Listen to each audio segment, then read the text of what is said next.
Shalom, Bapak Ibu Saudara-saudara yang diberkati dan dikasihi Tuhan. Hari ini sebagai jemaat, sebagai gereja, khususnya Gereja Protestan Indonesia Donggala Jemaat Penil, kita mensyukuri anugerah kasih pemeliharaan Tuhan bagi jemaat ini, sehingga pada tanggal 6 Juni 2025, beberapa hari yang lalu, jemaat ini bertambah usia 57 tahun dalam pelayanan. Kalau kita bicara kedewasaan, saudara, paling tidak ada beberapa pendekatan yang kita pahami dalam kehidupan ini. Yang pertama, dewasa jasmani. Dewasa jasmani itu berkaitan dengan umur, tiap tahun bertambah dan sebagainya.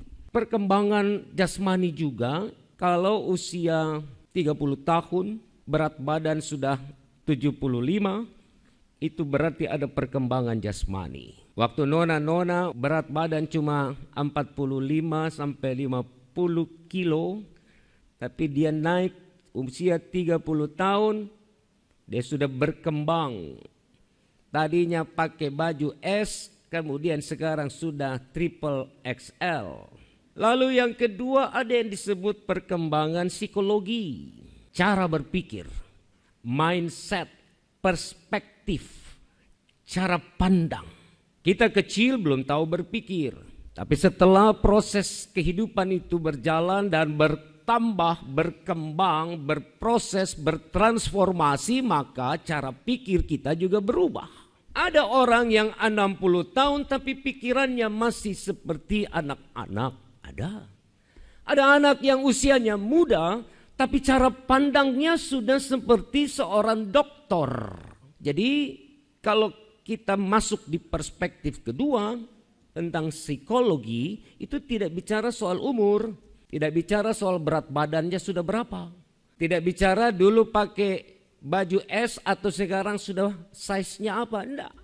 Tapi dilihat dari bagaimana seseorang itu mampu untuk menanggapi atau merespon setiap fenomena kehidupan yang ia hadapi. Dan perspektif atau cara pandang yang ketiga dalam kedewasaan adalah kedewasaan iman.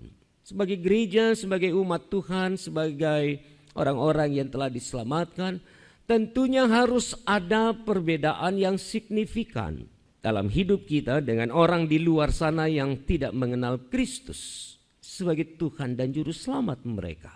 Kalau kehidupan kita tidak ubahnya dengan orang-orang yang tidak menyembah, yang tidak mengenal, yang tidak meyakini Kristus sebagai Tuhan dan Juru Selamatnya, untuk apa kita ada? Untuk apa gereja dihadirkan oleh Tuhan? Tentu kita harus punya ciri, kita harus punya model yang berbeda. Dalam pertumbuhan atau perkembangan iman itu, orang tidak diajarkan atau umat tidak diajarkan untuk menghindari persoalan dan masalah dalam hidup. Karena tidak ada orang yang tidak punya masalah, kan? Ada yang tidak punya masalah hari ini, tolong angkat tangan. Saya mau belajar dari orang itu. Bapak Ibu tidak jawab karena saya lihat memang bukanya bermasalah semua ini. Karena banyak persoalan tentunya dalam keluarga, dalam pekerjaan, dalam bermasyarakat, dalam karir, dalam pendidikan, macam-macam. Setiap hari kita bertemu dengan masalah. Nah, orang yang imannya bertumbuh, imannya berkembang, imannya dewasa, itu tidak berdoanya minta Tuhan jangan kasih masalah dalam hidup kami. No, itu belum bertumbuh imannya. Iman yang bertumbuh itu minta sama Tuhan, Tuhan kasih kami hikmat.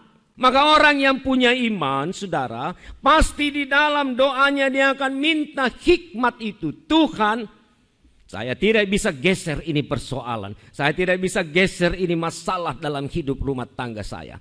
Tapi kasih saya kekuatan, kasih saya cara berpikir yang positif, supaya saya bisa lewati masalah ini di dalam kekuatan Tuhan. Gereja di dunia hari ini merayakan yang namanya Pentakosta, hari pencurahan Roh Kudus. Dan itu terjadi di Yerusalem dalam Kisah Rasul 2 tadi kita sudah baca. Para rasul, para murid yang berkumpul, mereka menerima janji Tuhan. Jadi ada janji yang dinantikan oleh rasul-rasul itu, bahwa rohnya akan dicurahkan dan semua akan terjadi perubahan ketika roh itu datang. Tapi persoalannya kita tidak pernah sadar bahwa ada roh yang menopang kita. Kita sering tidak menempatkan roh itu menjadi bagian yang terus memampukan kita untuk menjalani dan menghadapi kehidupan dalam realitanya yang kompleks. Karena itu kalau gereja mau tetap dia berjalan di dalam arak-arakan orang-orang yang terselamatkan, maka mereka harus mampu untuk hidup di dalam kebenaran.